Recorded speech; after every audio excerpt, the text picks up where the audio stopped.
development to drive productivity and profitability. Operational costs, at least reducing operational costs by at least 22%. She has won several awards, including the Focus Africa magazine recognition as one of the 100 leading emerging women in Africa in 2023.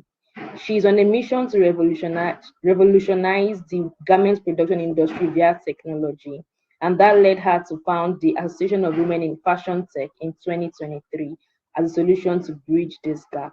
She's a wife and a mother, and when she's not thinking about clothes, you'd see her traveling, networking, and watching movies. Ladies and gentlemen, let's make welcome Bukola Yekeen-Ajani, the co-founder and CEO at Garment Consult Limited. Welcome, man. It's a delight to have you here today. Good evening, everyone. Thank you. Peace, thank you. I'm being humbled. Thank you. My name is Bukola Yekeen-Ajani, as she has rightly mentioned. I welcome every one of you here this evening. Madam Fatia, I really appreciate your presence. And Mary, I can see you. And every other people that are here this evening. You're welcome. Thank you very much, ma'am. And it's indeed a pleasure to learn from you today. You know, I was doing some research and I found out that everybody has to be interested in fashion nowadays because, I mean, clothing is one of man's basic needs, right? So I looked at the statistics and I saw that the fashion industry here in Africa is actually a booming market. I'll be reading some things I saw here so that others that are here too can get some enlightenment about this pertinent issue we are discussing today. First of all, according to Statista, the African fashion market is expected to grow by 12.14% between 2023 this year and 2024 and 2027, and it's going to reach a market value of $10.12 billion US dollars by 2027. How about here in Nigeria? Our industry here has been on an upward trajectory of 17% in the past decade, according to the Nigerian Bureau of Statistics. In fact, we hold a proud 15% market share of the African fashion industry, and we are going to get to a market valuation of $6.3 billion by 2025. So this figure shows how important it is for us to highlight the potential opportunities that exist in our fashion industry, so that entrepreneurs and stakeholders can participate in the fashion revolution that is going to happen in Africa. I believe, and I'm sure you believe too, Ma, that the future of fashion is Africa. So here with us is Madam Bukola Yekeen-Ajani, someone that knows her onions, or as I like to call it here, she knows her thread. She's going to take us through so many things that are going on in the fashion industry, answering our questions, clearing our doubts that we have about this industry. And I'll be picking her brains. We'll all be picking her brains for the next 50 minutes or so as we ask her questions about this industry and her work at Garment Consult Limited. So the very first question, Mada, I'll be asking you, I mean, you have 10 years of experience. So I'm sure that what I read was just a brief citation, a very abridged one. So please, Ma, could you please tell us more about yourself? Who is Mrs. Bukola Yekeen-Ajani?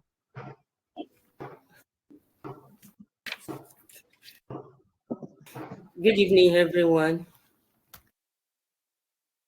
Well, let me say Bukola Ajani is a fashion enthusiast, and I've always had this passion for fashion right from when I was in the university. Actually, I didn't, fashion to me is not a profession. Let me say rather than a hobby, because I I realized that I enjoy doing it. It's part of me. So doing it just come easy for me. You understand? So coming back to my fashion business.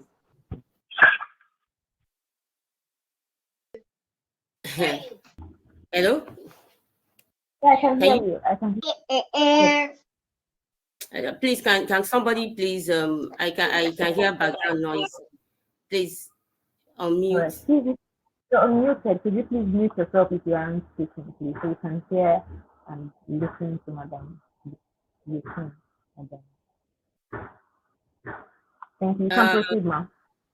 okay.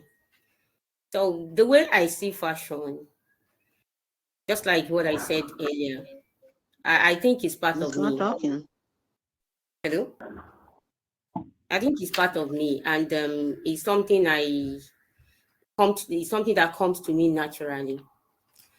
I've been doing this. I want to say I represent fourth generation You have in my moved yourself. It's even here. See, you have moved yourself. This is what you need. Not in the video. Sorry, Bukola Becca, could you please mute yourself? Thank you. All right, ma'am, continue. I just like I said Mommy, earlier, I cookie represent is there. fourth generation. Allow. You want to use your camera. What for? Allow. Mrs. Brookcroft, can you please unmute? You can't do it.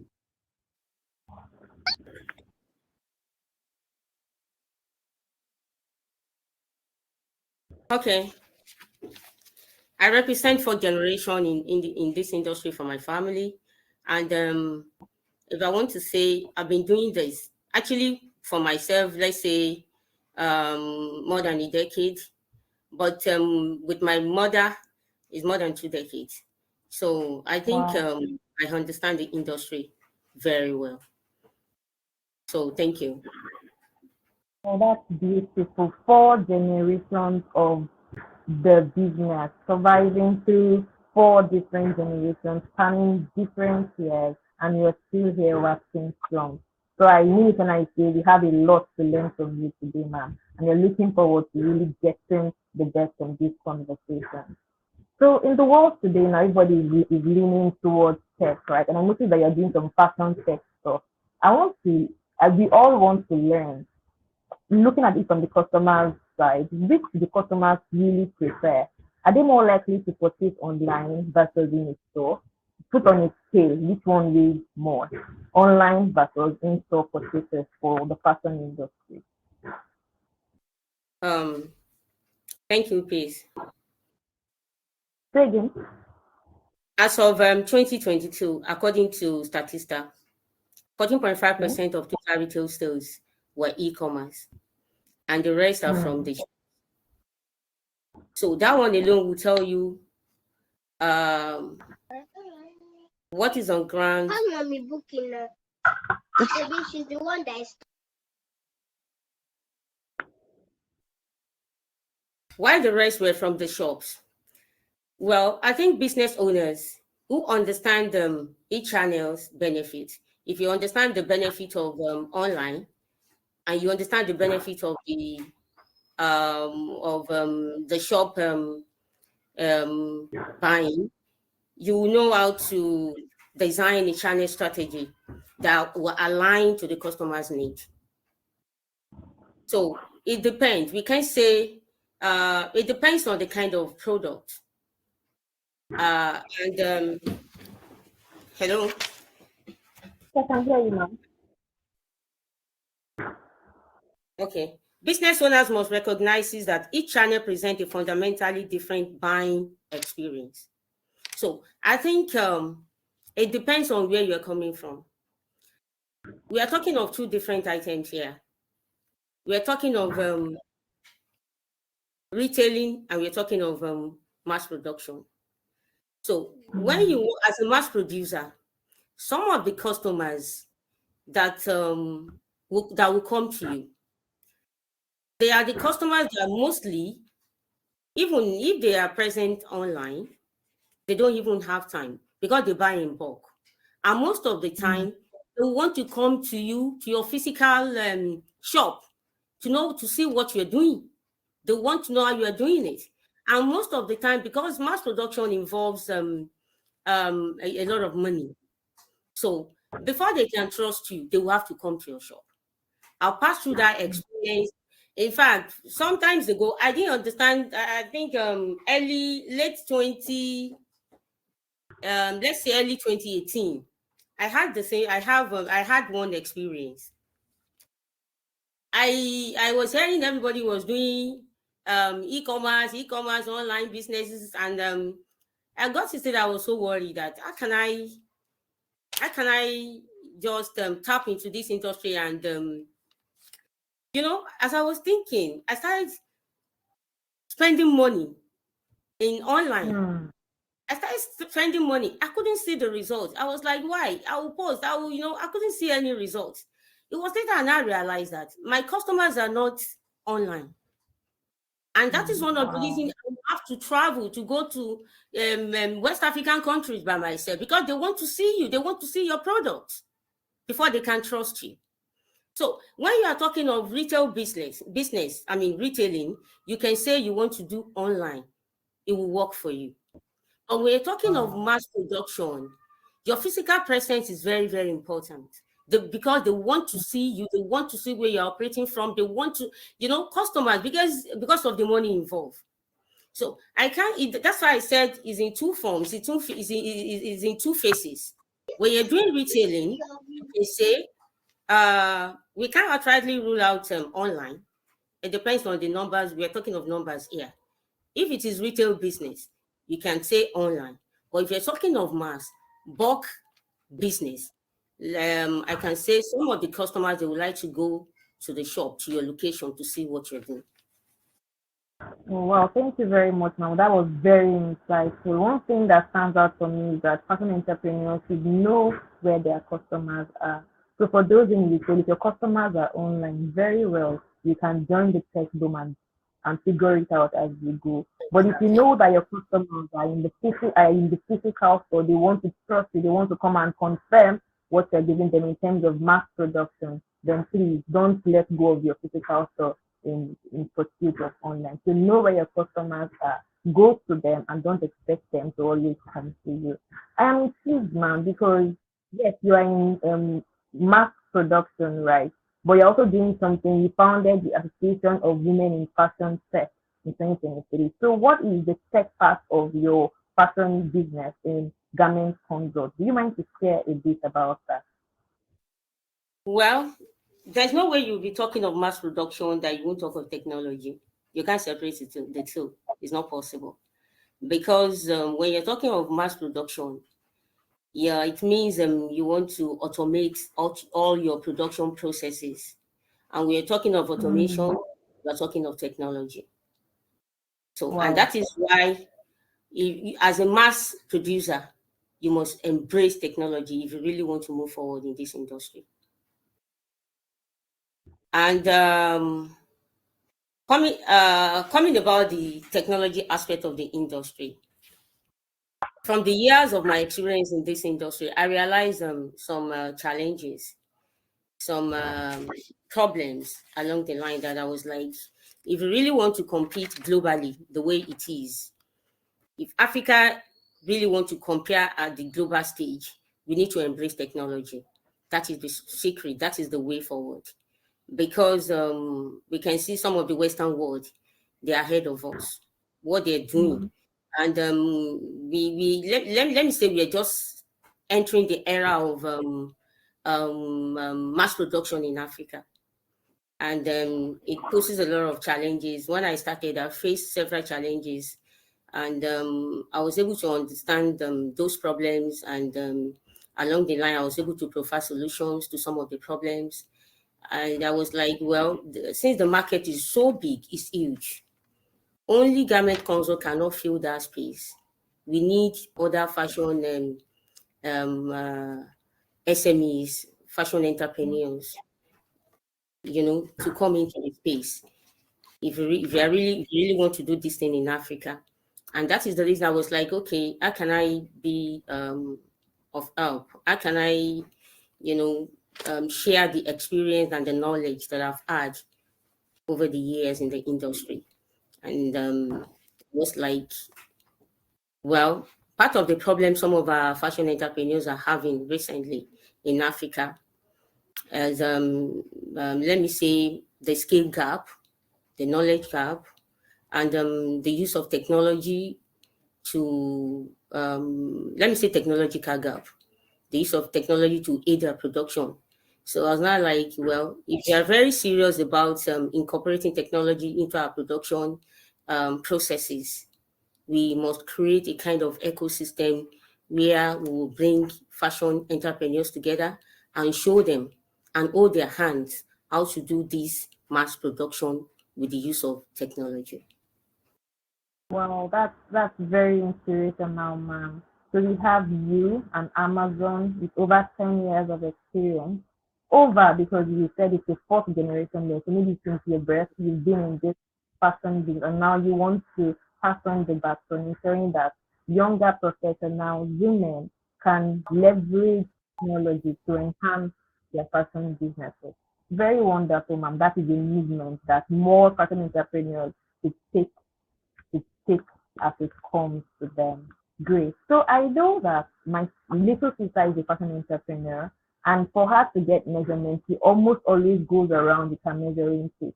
So when it comes to mass garment manufacturing, ma'am, I want to learn how is it that you are able to deliver more precise measurements to customers and give them what they want and what they need. So it's not a case of what I ordered versus what I got. Tell me how it works in the mass garment manufacturing industry. Unfortunately, there is no single standardization of clothing measurement around the world. Let me be sincere with you. Every country must conduct their own surveys to develop their own references in terms of measurement.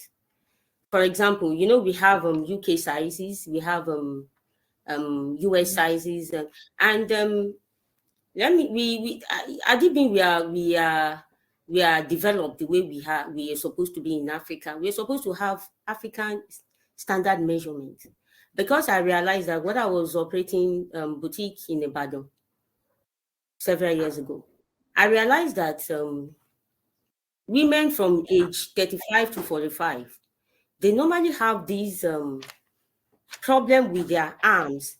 The sometimes the size of the arm sometimes might be a little bit bigger, and then whenever they want to buy clothes in my store, sometimes they will find it difficult to put their arm inside the hand of the clothes. You understand? It won't fit because of the size of the arm. You understand? But because all those things are not being standardized in Africa, so we don't put adequate considerations to those things. We're supposed to have, and it's part of the things we are working on, African standard measurement is one of the things garment makers are started working on, because that's how it's supposed to be. When you get to India now, India has their own standard measurement. You understand? So that anybody from anywhere, any part of the world can easily access that standard um, in terms of measurement based on where you are coming from. So I can see Yeah, that, the. that makes a lot. Let me answer the questions in two forms. Okay, When you're talking about measurement, firstly, it depends on the kind of production you are working on. If it is order-based production, I always advise fashion entrepreneurs that from your client, always make sure that you collect the size chart to save yourself from dramas of different kind. Because if they bring their size chart, they are the ones that understand their target market and their target audience. So by the time they bring their size chart, you won't have issue.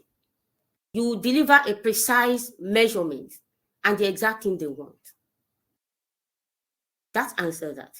But when it is a branded product, your home brand, if it is your brand that is not order-based production, you are the one that understand the market you're targeting. You are the one that understand the audience you're targeting. You should be able to come up with the measurement that you want to work with as a skilled fashion designer. That's how it's supposed to be. Because most of the time, we always run into problems when it comes to sizing, measurements, and the rest. Because sometimes I've had the experience that some of the clients do not even know what they want. Some of my clients, the client will bring some jobs, some works for you. You'll be asking them, they won't give you size chart, they won't give you the measurement, they won't give you anything, and they will expect you to deliver. They will be telling you to use your head. And at the end of the day, it's drama that will end it. So I always advise that you ask for size chart if it is order-based production. If it is your own brand, you are the one that understands your market. You use the size that you think will work well for you. Thank you very much, ma'am. That was very, very, very insightful. So, fashion entrepreneurs, it comes down to the same point: understand your market, know when you use size chart, and know when you use what works for the one you have in mind. For those that make bespoke attires, if that's your brand, keep on doing that. But then, for those that want to go into mass garment manufacturing, don't forget to always ask for the size chart from those that from your customers. Another thing again that is pertinent in the fashion industry is cost. I mean, my sister complains every time that the cost is always increasing. She goes to market today and tomorrow it's something else. So I want to know, for the mass garment production, can you please tell us how garment consult calculates the garment production cost and approach ethical sourcing of materials? Well, thank you. Costing includes all the activities that has to do with the purchase of all the raw materials that you are using for your production. It includes the cost of raw materials, accessories, processing and finishings of fabrics, sewing, even packaging. All the expenses that you incur on a particular garment, that is costing. You have to cost all the raw materials you use to make a particular garment. At Garment Consult, what we do, already we understand what we call direct cost, which is the cost of raw materials, the cost of running machines, the cost of maintenance, power, fuel, the workers' wage and salaries, and the likes. And we understand indirect cost. Indirect cost, well, sometimes interest on investment, loan, working capital, depreciation, and the rest. Those are the indirect costs. And what we do is, for us to get the total production cost, what we do is we had our direct cost with our indirect cost, and we also join the profit margin. We had the profit margin to it to give us. The moment you understand, well, based on what you just said, that the market keeps on fluctuating every day as you go to the market, is true. But if you understand your costing very well, that wouldn't be an issue for you, because you understand that you already have your profit margin. You understand your direct cost. You understand your indirect cost. That shouldn't be a problem. All you need to do is just to add all the costs together, and you put your profit margin. That will give you total production cost. And you mentioned ethical sourcing. Well, at Garment Consult, what we do about our ethical sourcing is we set clear sustainability goals by partnering with ethical suppliers. We prioritize on organic and recycled materials. We also embrace circular fashion. And presently, we are working on exploring innovative options. A part of it is we are trying to make our own textile, sustainable textile. That is what we have started working on. Part of ethical sourcing is when you consider local sourcing is ethical too. and your production process, you are transparent enough. I believe those are ethical ways that we are practicing at Garment Consult. That's fitting for me too.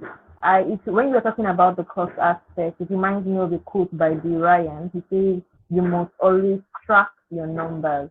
So even partner entrepreneurs that want to go into mass garment production, you cannot do without tracking your numbers. You need to know where the money is coming from and where the money is going, such that you can make informed business decisions to grow your business.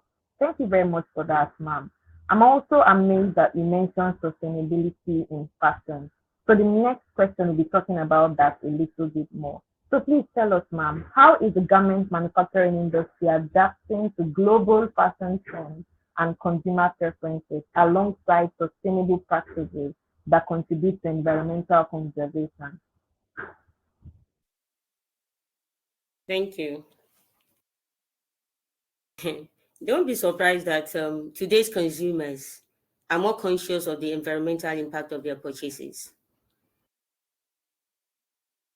In fact, fashion brands are increasingly incorporating sustainable materials like organic cotton, recycled fabrics, and upcycling into their production processes. Even our Garment Consult, that is what we do. Presently, we are doing some of our accessories. We have started using degradable buttons, and we started using 100% cotton, because the global fashion is is going towards sustainability. And as a mass producer, you should always think along the line if you are serious about remaining in the business. So it's not as if the customers are aware. They are aware of the sustainability aspect of the fashion. So and we are trying to go along in that line as well. I don't think if that answers your question. Yes, ma'am. It's great to know that as a producer and a manufacturing industry at Garment Consult, you also particularly care about the environment by adopting sustainable practices. That's a plus, ma'am. And we want more upcoming fashion entrepreneurs to take sustainability as a step. So yes, we are going to have more fashionably sustainable garments going forward. I look forward to seeing a beautiful dress that is made of sustainable materials, like you mentioned, ma'am. Now we Yeah, go into the very soon you all say right, that in our company. You will. We are working forward on to that. seeing Yeah. what's in Nigeria, ma'am, and in Africa too, so that we can even meet up with the global trajectory that is towards sustainability. So now let's talk about something else now that is also important in manufacturing, which is quality control. Can you please tell us, ma'am, for Garment Consult, what are some quality control challenges that you see in your mass garment production, and how do you address them in Garment Consult? Hmm. That's a very good question. And it's one of the challenges that limits some mass garment producer in the industry from making money. Let me put it that way, because quality control is a critical aspect of mass production. If you don't manage your quality control aspect of production very well, you might not last in the business. So some of the challenges that we are facing in the Garment Consult,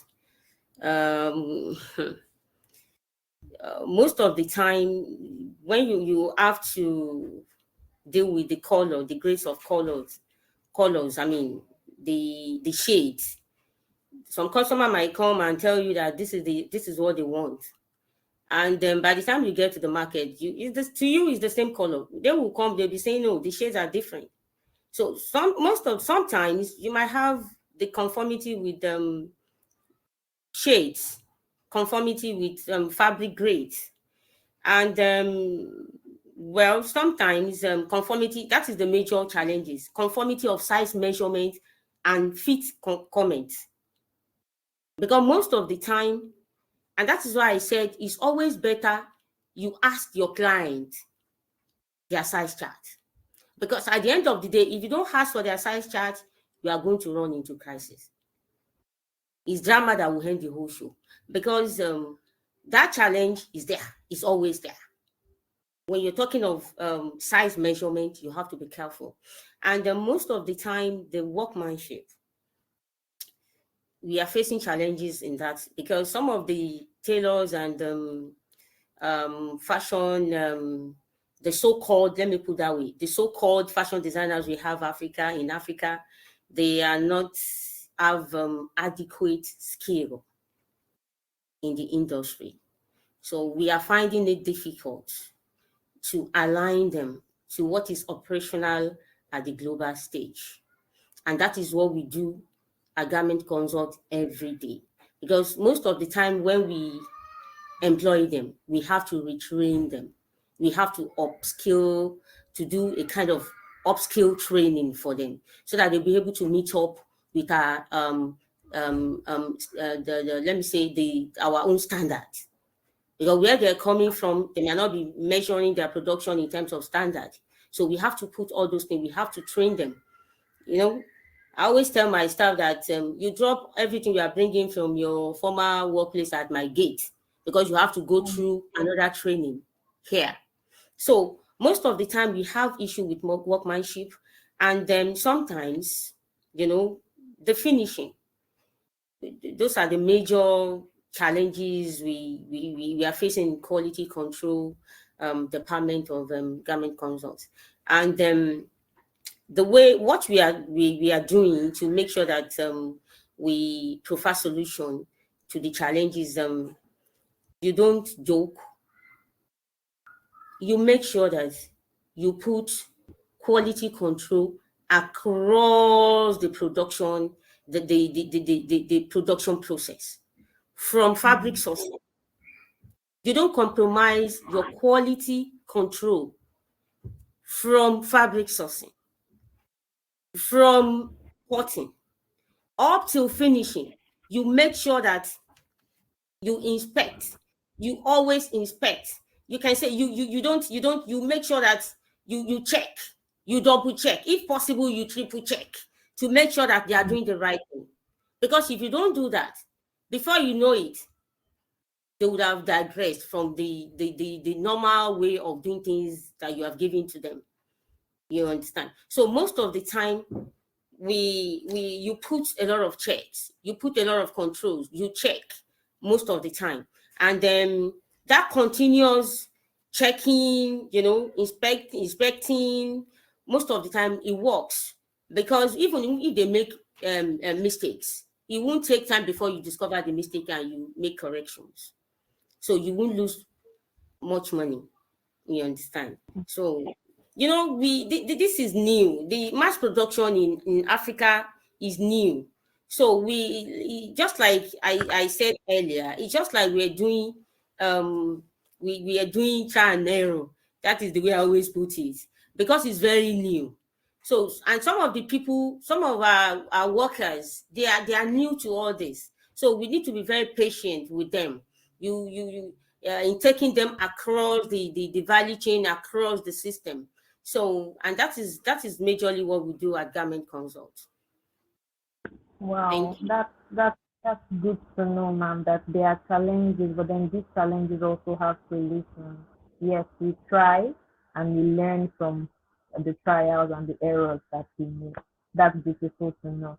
So far we've asked a lot of questions, and I'm sure that people that even want to, that are apprehensive about going into this fashion industry as entrepreneurs, they have seen that they can, because Garment Consult is there to guide them through the process. We have a very ethical firm here, and we have a very ethical leader, the person of Mrs. Bukola, Yekeen-Ajani, to hold your hand and make sure that you get it right from the onset. So, ma'am, we want to learn for the up and coming fashion enthusiasts, for the up and coming fashion entrepreneurs, what are the steps necessary to establish a fashion business here in Nigeria, so that they can expand to other African countries, and even scale to the rest of the world. So what are the steps we can give them so they can have it in mind as they are building their. Your questions are always two in one, if I may say. They're always two in one. You're saying that you're talking about fashion startup and you're talking of expansion. You're asking two questions, yes, in one. Well, and I'm going to answer them differently. As startup, there are some steps, and there is some let me say skills that need to be acquired if you really want to start a fashion business. Some of the steps I always tell people that come for consultation are these. Number one, before you can be called a fashion designer, before you can even think of going into fashion business, you must learn how to sew. You must learn how to sew if you really want to remain in that business for long. You must know how to do it. If you don't know how to do it, you won't stay long in that business. That's I always tell people. Whether you want to do retail, you want to do mass, you want to do so far you want to operate in the fashion space, you must learn how to sew. Then after you might have even learned to sew, you try to pick a niche and specialize in it. And it's one of the problems we are having in Africa. African fashion designers want to do everything. They want to sew women dress. They want to sew men dress. They want to sew children dress. They want to do headgear. They want to do everything. It doesn't work like that. You pick a niche and specialize in it. Picking that niche, over the years, you must have learned how to develop, how to manage your business better. So far, you are operating under a particular niche. By the time you have mastered that niche, well, you can now say you want to expand. It took garment consult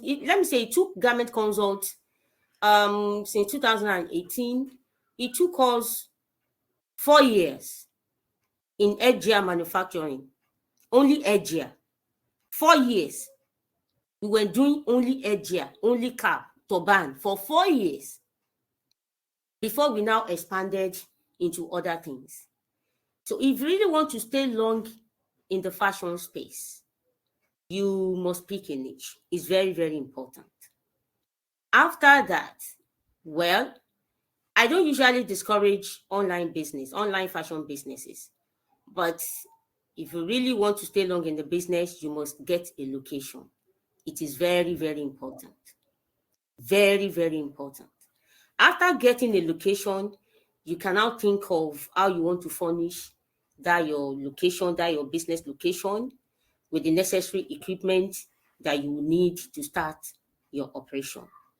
Those are the steps that I always advise the starter in fashion business. But while we are talking about existing business owner, we are talking about expansion. Well, if you are very serious about expansion, you mentioned West African countries. If you are serious about operating in West African countries, there is no way you sit down in Nigeria and be doing online. You have to be there. Your physical presence is very, very important. It's very, very important. There's no way you want to expand to all those countries that you won't have your physical presence there. After doing that, you can now work on your branding. When you work on your branding, even your physical presence might even help you to discover the market gap. The moment you discover the market gap, you'll be able to profile the kind of solution that will fill in that gap. I hope you understand what I mean by that. I do, yes, I do, ma'am. Yes, yes. Then Well, I always tell existing business owner that a product that you're working in, you should always find time to perfect your signature on that particular product. That is what I said about picking a niche. You remember I said after working in a particular niche, you cannot expand to another one. And that is what I'm talking about. You perfect your signature product. When you perfect that product that people have known you with, you perfect it very well. When you perfect it, at that stage, you make money, and that is when you can expand to another product. And also, I always tell existing business owner that they should always expand their digital presence with advertising, publicity. Even a garment consult, it took us some time before we realized that there's no way we can do away with publicity. That we had to do it, and we did it, and we have started seeing the results. So when you're talking about expansion, there's no way you can talk of advertising, publicity. So thank you. Wow, beautiful points you've made, ma'am. The importance of your branding, the importance of selecting a niche and building mastery in that before you go on. Reminds me of Malcolm Gladwell that says it takes 10,000 hours of practice for one to gain mastery. So yes, you want to there a person entrepreneur might want to do so many things, but you have to hone the skill in one particular one, build mastery, build your brand around that. And after you have perfected that one and become a master, you can go on to another one and continue the same thing. Wise words, man. That's so much advice, power pack for intending and already existing young and budding fashion entrepreneurs. Man, can you also guide us in terms of the people to hire? Because I know that you mentioned earlier that the people are also one challenge that you face in terms of quality control. So what would you say for the new fashion design, the fashion entrepreneurs are the most critical people for them to hire? For those that want to do the thing, who would you say are the most critical hires for them? Well, I will answer that question based on the size of the business. It depends on the size of your business. As a startup, there's no way you'll be able to afford or break even having the entire fashion and production team. It might be too costly or too expensive for you to manage. But no matter the case may be, there are two important positions. There's no way you don't compromise on them. The first position is the production manager, and the second one is quality control officer. You don't compromise on those two people. They are very, very important to your organization. No matter the size of your business, you must not joke with those people, because your production manager will be the one that will oversee the overall process to coordinate the successful manufacturing and delivery of your goods. Whereas the quality control person will be the one that will be in charge of checking the quality of the products that are coming out from your company. So you can see the reason why you don't joke with those two people, with those two officers. So no matter the size of your company, you should be able, no matter the size, just try and manage to be able to let me say, to put those two officers, make them important, make them part of your if possible, you put them in your costing, because they are very, very important. There's no way you can do away without them. So normally, the team, if you want to go by the general team of fashion, fashion outfit, fashion manufacturing industry, we normally have design director, the one we call fashion designer. We have textile and material expert, the one that will be in charge of checking the textile and the fabrics and the rest. Then we have technical designer. Those are the ones that are in charge of ensuring the fit and functionality of the garment. Then we have pattern maker. All of us understand pattern maker, the one that will design our pattern for the mass production. We have our marketing specialist. We have sales and distribution expert. But that's why I said it depends on the size of the business.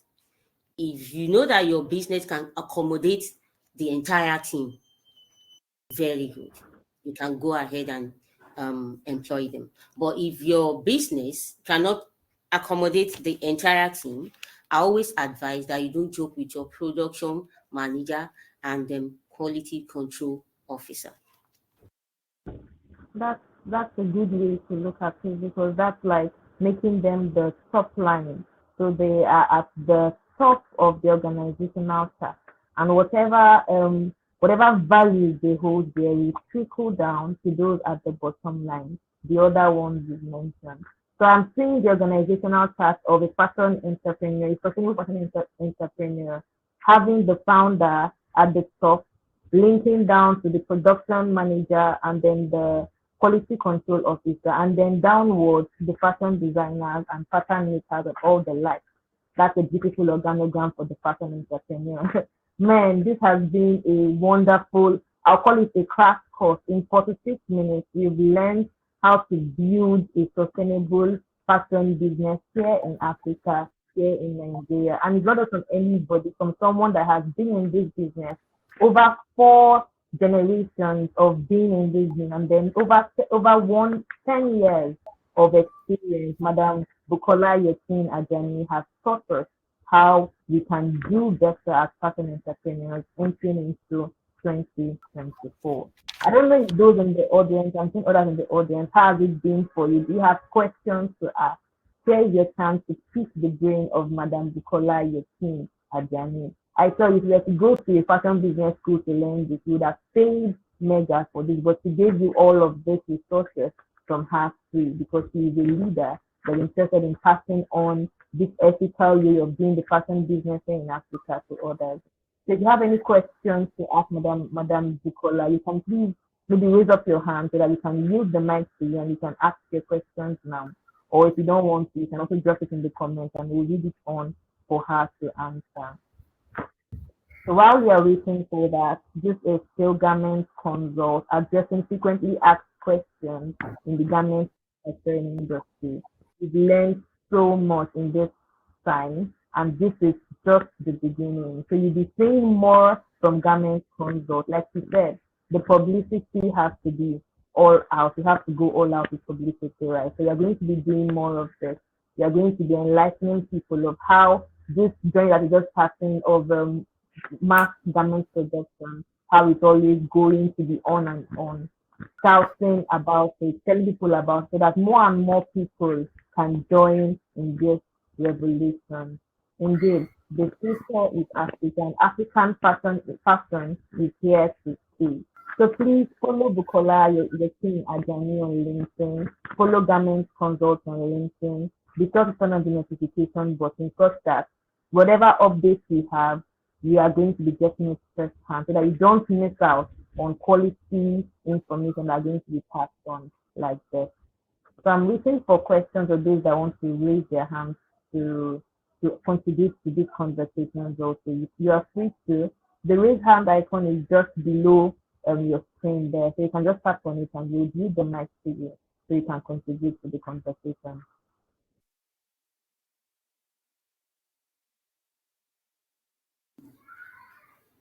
All right. I hope that we get more questions when this goes live on LinkedIn. And then Madam Bukola would also be on ground to reply to those comments when they come. Because of time, we would be calling it, we'll be closing the curtains right now, but not until we hear closing and passing words from the Amazon herself. So please, once more, Madam Bukola, could you please give us just a closing word of advice for aspiring entrepreneurs who look who are looking to venture into this industry here in Nigeria by 2024? What word of advice do you have for them? Thank you. I would say starting the garment manufacturing business requires more than brilliant ideas. It demands, it demands determination and a solid dose of practical know-how. But if you are intentional, consistent, and resilient, I believe you will get there because nothing is impossible with the right mindset. And when we are ready to learn to overcome our fear and embrace our failure, there's nothing impossible. Wow, nothing is impossible. So Madam Bukola has been able to do it for 4 decades, unlike the contrary opinion that African businesses don't last. We have 4 decades standing in front of us virtually here today. And if we can do it, you also listening to us can also build a sustainable fashion and fashion business here in Africa. So we look forward to seeing down the line more and more fashion entrepreneurs building businesses in Africa and also scaling the business, taking our African fashion to all over the world. Thank you very much, everyone, for joining the conversations today. And we look forward to more of these conversations and you also coming to join us and learn together. We want to say a very big thank you to Madam Bukola for giving us time from her busy schedule. And to share from her wealth of knowledge with us. We truly appreciate you, Ma.